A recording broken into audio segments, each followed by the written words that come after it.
So, da sind wir wieder. Moin, moin. Hier, der Grill ist schon ein. Ja, lecker Käffchen dabei. Ja, die ersten Schüler trudeln ein. Das ist hier unsere Highschool. Wie gesagt, ab 8 Uhr fängt der Unterricht an. Einige kommen gleich schon ein bisschen Frühstück abholen, aber wirklich der richtige Schwung kommt erst ab. Langsame Vorbereitung. Unsere Barbecue-Spieße sind schon fertig. Die hat Lynn gerade gemacht. Wo ist Lynn überhaupt? Lynn? Sag mal guten Morgen zu unseren Zuschauern. Say good morning. Da ist Lynn, da ist die Mama aus Becher. Hat auch hier einen Store mit ganz vielen Snacks, frischen Früchten, Bananen vom Baum. Wird aber gerade alles erst aufgebaut. Genau. Und ja, die Hunde spielen. Da ist mein Butterfly. Also take it easy. Kein Stress, alles relaxed. Wir melden uns dann gleich wieder, wenn es hier richtig zur Sache geht. Vorbereitungen laufen. So, da sind wir wieder. Guck mal hier, der Grill ist schon am Brutzeln. Guten Morgen. Schön, Zuschaut. dass ihr zuschaut. Schön, dass ihr zuschaut. Genau, da ist Lynn, lernt schon immer fleißig Deutsch. Irgendwann soll es auch mal nach Deutschland gehen. Genau. Barbecue fangen wir jetzt mit an, Schaschlik und Hähnchenspieße. Und dann geht es gleich mit French Fries weiter und Fisch und... Hallo, hallo ist auch schon vorbereitet. Hier unser Klassiker auf den Philippinen. Unsere Eismaschine. Genau, mit frische Mango, Papaya, Pineapple, Ananas, Kondensmilch, hausgemachtes Eis. Frischer Ananassaft kommt noch rein. Genau, und Mango haben wir frisch aus dem Garten übrigens, hier vom Baum. Genau. Butterfly, guten Morgen, sag mal. Ja, wer ist denn da? Genau. Habe ich übrigens, ja, wo ich gekommen bin im Januar, haben wir die ersten 2 Wochen noch in Aargau gelebt und am Strand habe ich den ganz kleinen Welpen gefunden, faustgroß, mit der Flasche dann großgezogen und ja, jetzt ist er hier, mein Butterfly. Sag mal guten Morgen, hallo, ja fein, ja fein. Später. So, Lynn macht hallo, hallo. Hier unsere Crash-Eismaschine, frisches Eis, gecrashed. Und dann, Lynn?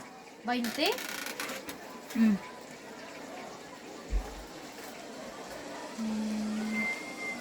Ang muna na kay ikon ano? Mga toppings. Also small one 20 Peso, big one 30 Peso. Umgerechnet 30 Peso, 100 Peso sind 1,50 Euro, ja ungefähr 45, 50 Cent.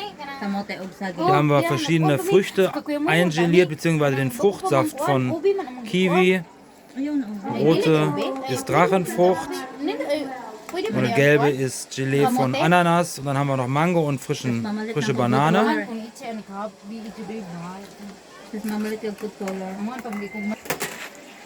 Genau, so Hallo Hallo ist hier das klassische Kaltgetränk auf den Philippinen. Also geeistes Fruchtwasser von verschiedenen frischen Früchten, Geleeartig, mit frischen Früchten drin. Karamellisierter Mais kommt noch rein, verschiedene Nüsse, karamellisierte Nüsse, bisschen Eiscreme. Haben wir noch Kokosnussmilch und Cream Milk, also eine Art Kondensmilch. Also relativ süß. Zucker kommt noch rein. Genau, Zucker. Philippinen ist ja immer alles süß, also egal ob Spaghetti-Soße oder Spaghetti Sauce is so sweet. No, all in Philippines. Why is also sweet in Philippines? Das ist übrigens die Nabet. Das ist die Cousine, ne? Cousin von Lynn. Cousin? Ja, wohnt direkt nebenan bei uns. Nabet ist noch looking for a German boy, ne? Wenn sich also jemand, wenn sich jemand melden möchte hier für Nabet. Genau, dann kommt Eis drauf. Gleich noch Topping. Da ist Mama wieder. Morning. Hier haben wir frische Bananen im Blätterteichmantel. Wow, very nice. So sieht's aus hier. Gleich geht's los, 9 Uhr kommt die ganze Bagage hier. Schüler, bis später. Ja, Fried Chicken, genau. Fried Chicken ist auch schon am Brutzeln, herrlich. So schmeckt der Dschungel. So ihr Lieben, da sind wir wieder. Ja, vom ersten hier beim Barbecue gerade abgespeist und beköstigt. Und jetzt geht es direkt schon wieder hier an unsere Infrastruktur. Und zwar, wir haben nämlich echt oft kein Wasser. Wir haben jetzt über fast 4 Wochen keinen Regen gehabt. Und dann wird es so langsam knapp mit unserem Wasser. Das kommt ja hier aus den Bergen. Wird auch zum Teil aufbereitet. Und ja, wenn es da lange nicht regnet, dann stehen wir auf dem Trockenen. Und jetzt haben wir echt wieder seit wie lange? 3 oder 4 Tagen erst Mal wieder Wasser, manchmal nur nachts. Wir haben ja auch noch die Felder und alles draußen. Ja, dann heißt es mal ganz schnell, wenn Wasser kommt, mal ganz schnell eben alles auffüllen. Wir haben hier unsere Kanister. Da haben wir 10 Stück von. Manchmal schleppen wir die sogar vom Wasserfall bis hier, in 10 Minuten entfernt. Genau, und das ist halt hier Dschungelleben. Ne? Also Wasser ist halt echt manchmal rar und deswegen jetzt hier ganz schnell zwischendurch Wasser auffüllen.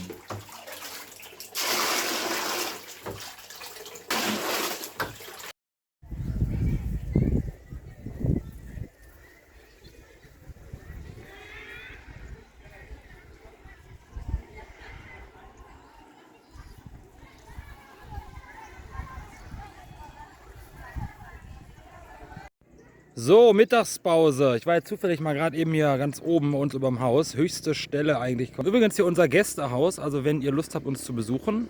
Unser kleines Bambushaus mit Bettchen und alles drin. Küche gekocht wird bei uns natürlich im Haus, aber mit wunderbarem Blick auf Cebu. Guck mal hier, ist ein Träumchen. Also morgens aufstehen, auf die Hauptstadt der Philippinen zu schauen und dann natürlich hier auf den traumhaften Ausblick nochmal von hier ganz oben bei uns. Da unten ist unser Haus, da hinten die Highschool. Genau, es ist verdammt heiß heute. Wir haben gefühlt über 30 Grad. Nachher wird noch ein bisschen gepflanzt, nehme ich euch mit. Muss auf jeden Fall gegossen werden. Nachher noch ist alles furztrocken. Genau, kulinarisch haben wir jetzt soweit alles auf dem Weg. Große Pause, Lynn ist noch am Kochen. Und ich hau mich jetzt erstmal ein Stündchen hin zum Mittagsschlaf. Bis später, ciao, ciao. So, da ist er wieder. Hallo, hallo. Voll im Stress hier, ey. Gerade schon wieder Eis geholt. Ganze Eisfach schon leer. Innerhalb von 4 Stunden haben bestimmt schon gefühlt 40, 50 Eisshakes verkauft. Also Lynn ist richtig fleißig hier. Hallo, hallo am Machen. Genau. Yummy? Yummy, yummy, wie man in den Philippinen sagt. Lecker, lecker. Ich sage euch, ich bin schon wieder voll im Stress hier, voll im Saft. Ey. Schon die erste Außerhauslieferung, klassisch hier im Biskuiteimer. Ich war ja gerade Eis holen und die Chefin vom Minimarkt hat natürlich direkt ein bisschen Werbung gemacht. Marketing ist alles, das ist ja meine Stärke, wie ihr wisst. Hat direkt 3 Eisbecher geordert mit Mango-Eis und 3 Hallo Hallo. Ja, und dann alles jetzt mal eben schnell hier im Eimer, im Roller weggebracht. Das schüttelt ja alles wie Sau. Genau, ja, so läuft das hier. Zack, wird wohl nichts mit hinlegen heute. Die ganzen Zutaten sind alle. Jetzt erstmal gleich wieder alles auffüllen. Ganz klassisch aus Bambus und Tropenholz. Wir brauchen definitiv hier noch einen zweiten Tisch mit den ganzen Zutaten. Das ist alles viel zu knapp kalkuliert vom Platz her. Genau, da liegt neben dem. Also, wir haben zu tun. Bis später. Ciao, ciao. So, mal kurz in die Kamera. Ich gucke immer so ein bisschen daneben, habe ich festgestellt. Kleiner Ausflug in die Flora und Fauna des Dschungels jetzt. Mittagsschläfchen ist beendet. Nur kurz eben 20 Minuten Powernapping, weil wir haben immer noch Wasser. Und das heißt, alles voll machen, was geht. Also gehen ja diverse Container und Eimer. Wir gehen mal eben runter. Meine Gießkanne habe ich immer dabei. Das ist ja hier so der Teil des Dschungeltagebuchs, wo ich mich so richtig austoben kann zwischendurch. Ein bisschen im Dreck wühlen, meine Flenskes gießen. Wobei ganz wichtig jetzt ist hier die heißeste Zeit. Also zwischen 11 und 16 Uhr kaum Möglichkeit, wirklich harten Anstrengungen nachzugehen. Geschweige denn die Pflanzen zu gießen, weil da würden die Blätter verbrennen. Also alle Gärtnerfreunde da draußen würden jetzt sagen, genau richtig. Ja, guck mal hier, meine Okra-Jungpflanzen, die werden nachher aufs Feld ausgepflanzt. Die letzten, die ich noch parat hatte. Kürbis habe ich heute Morgen schon erzählt. Genau, und hier haben wir dann unsere Dram für das Stückchen Garten. Die ist jetzt auch fast voll. Genau. Ja, hier haben wir noch Gurken, Jungpflanzen. Ich habe schon einige ausgepflanzt. Okra, Bittergurken, auch sehr, sehr gesund, gerade für die Leber zum Entgiften. Also Bittergurken sehen eigentlich ein bisschen heller aus wie normale Gurken und sonst ein bisschen geriffelt von außen. Aber super, super gesund. Mein Spinat nicht zu vergessen. Achso, die Gießkanne habe ich auch noch dabei. So mit einer Hand ist nicht ganz so einfach. Herrlich. So, hier haben wir noch mein Tauchbecken. Da wird der Biodünger angemischt. Ja, Hätte ich mir auch nie träumen lassen, dass ich mal eines Tages im Dschungel als Kotsammler unterwegs bin. Ja, hier haben wir ja viele Karabaus und wilde Kühe und Ziegen und was haben wir noch? Ja, und Schweine und Hühner, genau. Also Hühnerfarmen haben wir hier auch noch. Genau, und den ganzen Kot, wenn der dann getrocknet ist, so leicht getrocknet ist von der Sonne, dann wird er eingesammelt. Ich mache das zumindest so, also ich habe bis jetzt noch keine Pestizide verwendet. Die anderen Farmer hier verwenden eigentlich fast alle, sehe ich, Pestizide und irgend so ein Streumittel gegen zur Vitaminkur und hast du nicht gesehen zum Aufpäppeln, aber ich habe bis jetzt wirklich nur Biodünger verwendet in dem Sinne, meine Spinatpflanzen. Ja, so sieht das dann aus. Ne? Vor, ja, weiß ich nicht, vor ungefähr 4 Wochen war diese Pflanze noch so klein und nach 4 Wochen, oder 3 Wochen würde ich eher sagen, eine riesen Staude geworden.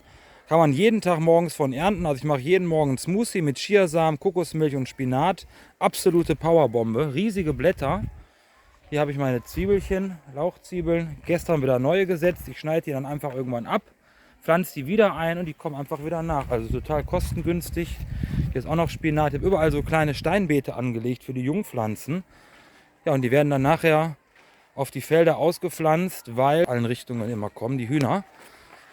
Ja, und die fressen schon mal gerne die Jungpflanzen. Und die gehen aber hier komischerweise in diese Ecke des Gartens nicht rein, weil das liegt relativ unterhalb von den ganzen Steilhängen. Also die halten sich wie die Hanghühner aus dem Schwarzwald, wer sie kennt, lieber ja, auf den Hängen auf. Genau, die fressen, ja, da haben wir am Anfang viel Geld gekostet. Die haben hier sehr, sehr viele Jungpflanzen und Samen ausgebuddelt und Löcher gegraben. Und jetzt habe ich daraus gelernt und ziehe meine ganzen Babys erst hier in meinem Anzuchtgarten groß. Wo ist er? Genau, da. Ne, Quatsch. Ja, genau, mit meinem Anzuchtgarten groß. Genau, und dann pflanze ich das alles dann nach und nach auf den großen Feldern aus.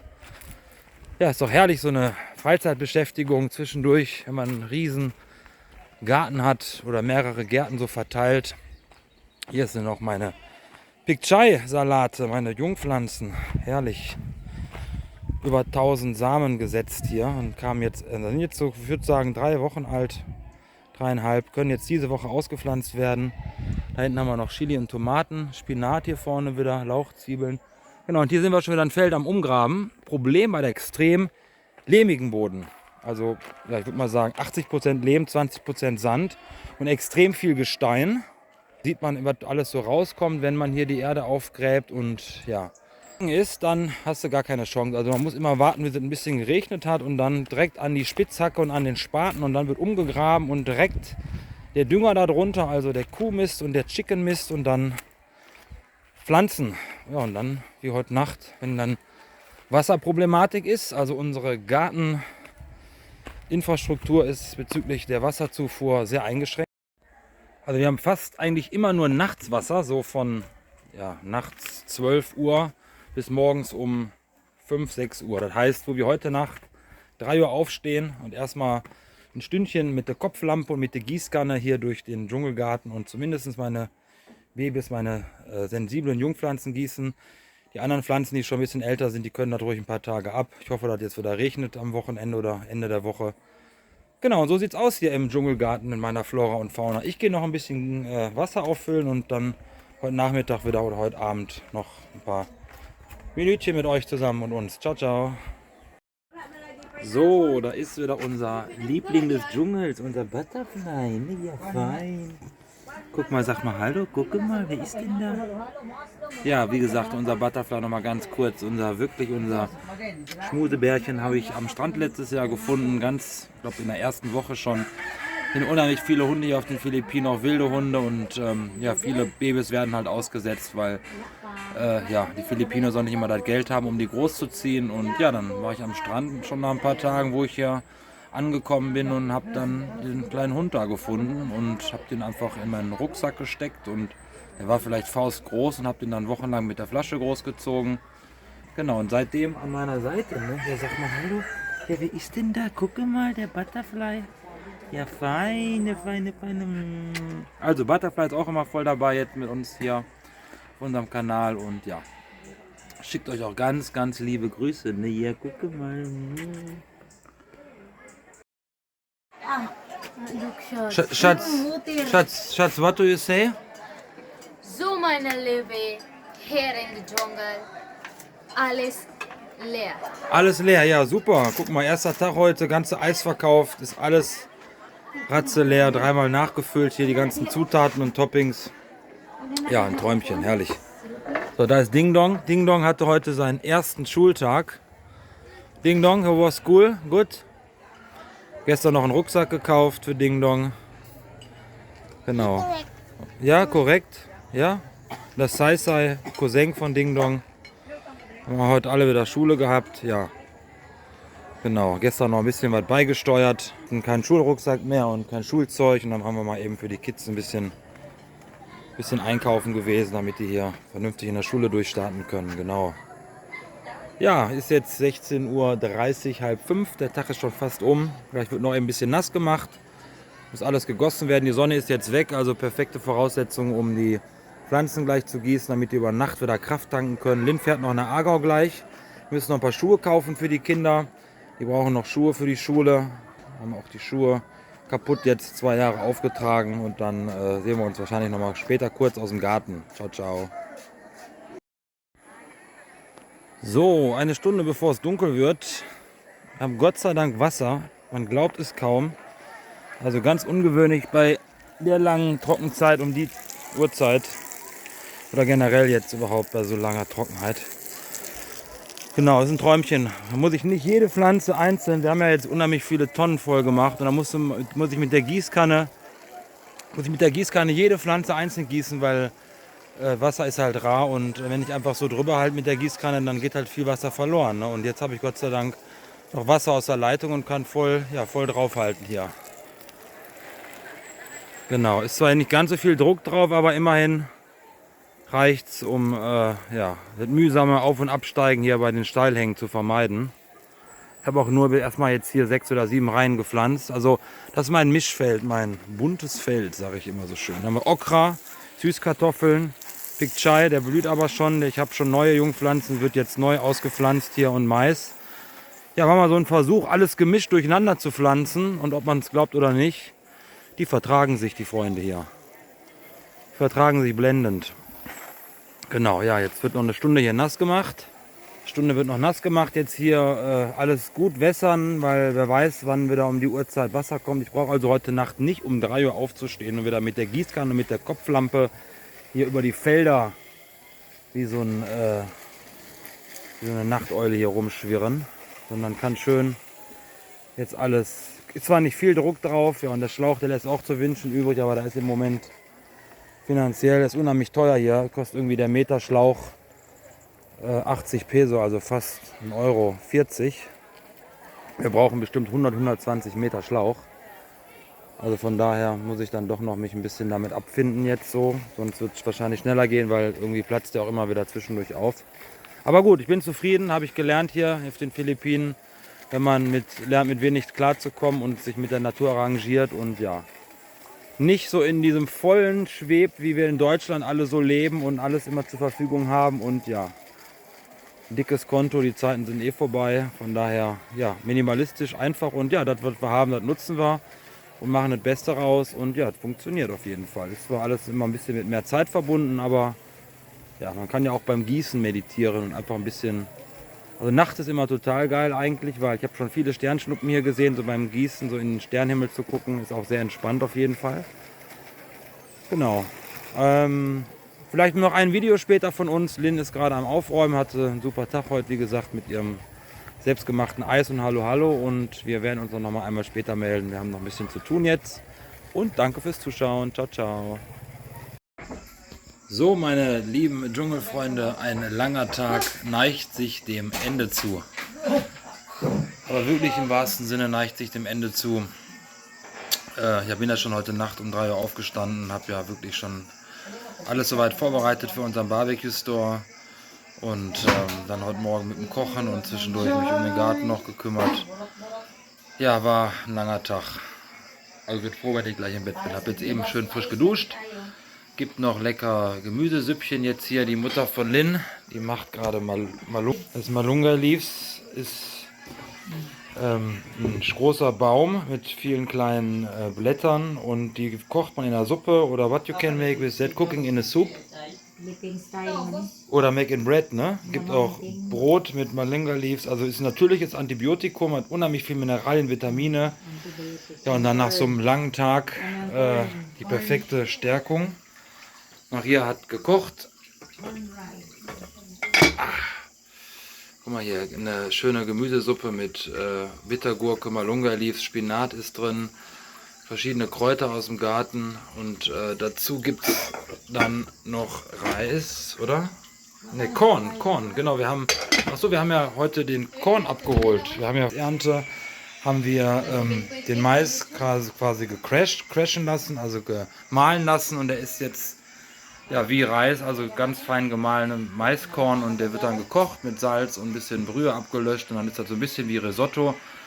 Genau, dazu jetzt eine frische Gemüsesuppe und dann freue ich mich nur noch aufs Bettchen, ich bin echt fertig. Morgen kommt der Henning, wird spannend, ein bekannter YouTuber von den Philippinen, der möchte über unser Leben hier im Dschungel berichten und ja, wir freuen uns auf Henning und dann wird es morgen Tag 2 unseres Dschungeltagebuch und ja, Lynn ist übrigens in Aargau, die ist einkaufen, war so viel verkauft heute von unserem Hallo Hallo und von unserem ganzen Essen. Erster Schultag, die Schüler hatten reichlich Hunger und musste heute Nachschub schon kaufen. Also die kommt erst später. Wir sehen uns dann morgen wieder. Vielen Dank fürs Zuschauen, war unser erster Tag. Ich war total aufgeregt, aber ich denke, ich habe es ganz gut hingekriegt. Also bleibt dabei bei Das Dschungeltagebuch von Dennis und Lynn und lasst ein Abo da. Schlaft gut, ciao, ciao.